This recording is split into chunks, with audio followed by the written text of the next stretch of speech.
قیامت سے پہلے ایک ہوا چلے گی جس سے سارے اہل ایمان مر جائیں گے. ایک کلمہ گو مسلمان دنیا پہ زندہ نہیں بچے گا، صرف غیر مسلم ہوں گے، ایک بھی لا الہ الا اللہ کہنے والا نہیں ہوگا. اور قیامت سے 30 سال پہلے، قیامت سے 30 سال پہلے بچے پیدا ہونے بند ہو جائیں گے کہ کسی بچے پر قیامت نہیں آئے گی.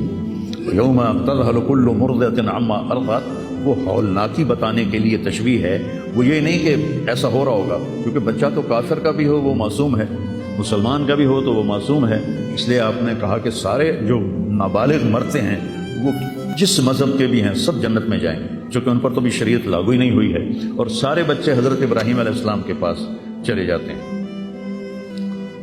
تو حدیث پاک میں آتا ہے جتنے اہل ایمان کے بچے بالغ ہونے سے پہلے، پیدا ہونے سے لے کر 15 سال سے پہلے تک جب فوت ہو جاتے ہیں، سب حضرت ابراہیم علیہ السلام کے پاس ہوتے ہیں، ساری نسل ابراہیم علیہ السلام کے پاس. اور وہ ان کے باپ ہوتے ہیں اور ان کے ساتھ وہ اپنی وہاں کی جنت کے مزے لیتے ہیں. پتہ نہیں کیا لیتے ہیں، ان میں کوئی نہیں پتہ. بس آپ نے اپنے بیٹے کے بارے میں فرمایا، حضرت ابراہیم رضی اللہ تعالیٰ عنہ علیہ السلام، چونکہ وہ ابھی ماں کا دودھ پیتے تھے، ان کا انتقال ہو گیا، تو آپ نے فرمایا اللہ تعالیٰ نے جنت میں ایک حور کو مقرر کر دیا ہے ابراہیم کو دودھ پلانے کے لیے. سبحان.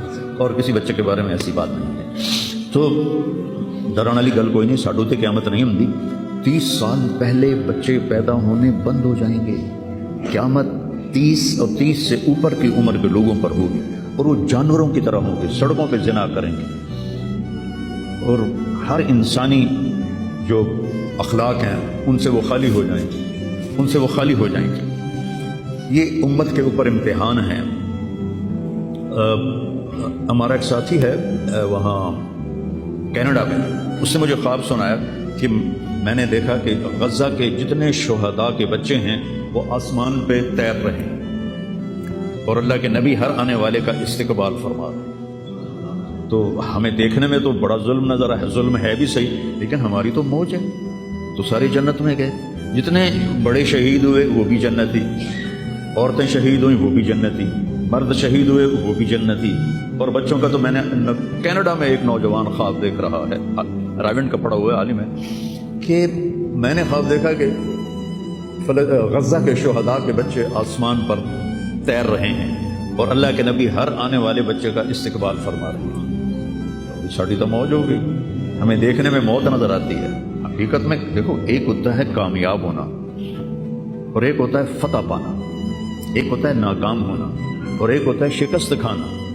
یہ دو الگ چیزیں ہیں. کامیابی الگ چیز ہے، فتح الگ چیز ہے، ناکامی الگ چیز ہے، شکست الگ چیز ہے. کربلا کے میدان میں سب سے مقدس خون بہایا گیا، سب سے پاکیزہ خون بہایا گیا، اور ان سب کو شکست ہو گئی اور وہ سارے گردنیں کٹوا کے نیزوں پہ چڑھ گئے. لیکن وہ ناکام نہیں ہیں، وہ کامیاب ہیں. انہیں شکست ہوئی ہے، انہیں ناکامی نہیں ہوئی، وہ کامیاب ہیں. اور شمر کا لشکر وہ فتح پایا ہے، وہ کامیاب نہیں ہے، انہوں نے فتح پائی، کامیاب نہیں. ابن زیاد کی گردن کٹ کے جب لائی گئی مصعب بن عمیر کے سامنے، جیسے حضرت حسین علیہ السلام کی گردن کٹی ہوئی ابن زیاد کے سامنے رکھی گئی، تو وہ ایسے منہ پہ چھڑیاں مار کر کہنے لگا میں نے ایسا خوبصورت چہرہ آج تک نہیں دیکھا جو مرنے کے بعد بھی اتنا چمکتا. کٹی ہوئی ابن زیاد کے سامنے رکھی گئی تو وہ ایسے منہ پہ چھڑیاں مار کر کہنے لگا میں نے ایسا خوبصورت چہرہ آج تک نہیں دیکھا جو مرنے کے بعد بھی اتنا چمکتا ہوا تر و تازہ ہو. تو حضرت ابو برزہ اسلمی رضی اللہ تعالیٰ عنہ نے کھڑے ہو کر روتے ہوئے فرمایا کہ ظالم یہ چھڑی یہاں سے ہٹا لے، میں نے ان ہونٹوں پہ اللہ کے نبی کے ہونٹوں کو لگتے ہوئے دیکھا ہوا ہے. تو کہنے لگا تو بوڑھا ہو گیا ورنہ تیرا بھی سر اڑا دیتا میں. تو جب اللہ تعالیٰ انتقام لینے پر آئے اور ابن زیاد کو قتل کیا گیا اور اس کی کٹی ہوئی گردن آئی حضرت مصعب بن عمیر کے سامنے، تو ایک دم مجمع میں ہلچل مچی. جا وہ آیا. کیا دیکھا؟ ایک چھوٹا سا سانپ، اتنا انتہائی تیز، وہ تیزی سے آیا اور اس کی ناک میں داخل ہوا اور منہ سے نکل گیا.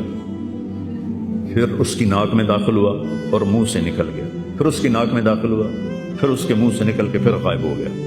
تھوڑی دیر کے بعد پھر آواز ہے، جا وہ آیا وہ آیا وہ آیا، تو دیکھا وہ بھی سانپ پھر آ رہا ہے، اور آ کر اس کی ناک میں داخل ہوا اور پھر نکلا نہیں، اندر ہی غائب ہو گیا۔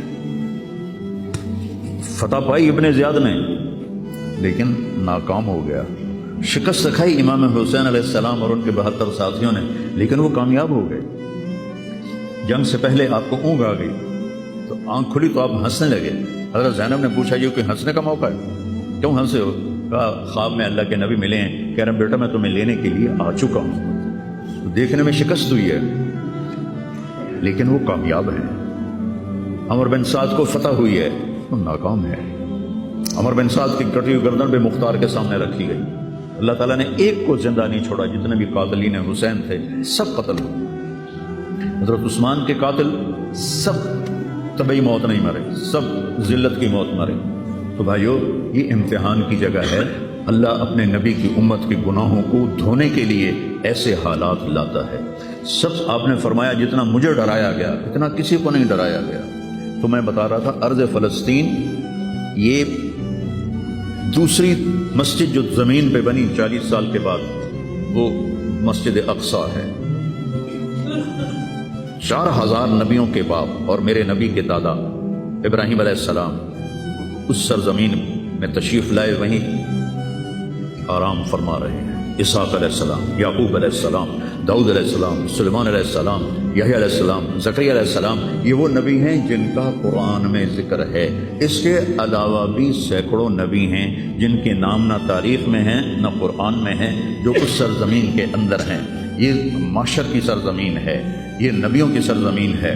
میرے نبی نے فرمایا ارض المنشر والمحشر، یہ محشر کی سرزمین ہے اور دوبارہ زمین سے باہر نکلنے کی سرزمین ہے۔ اور پہلا بڑا معرکہ روم اور صحابہ کے درمیان ہوا تھا فلسطین میں، اجنادین کے مقام پر، جو آج رملہ کہلاتا ہے۔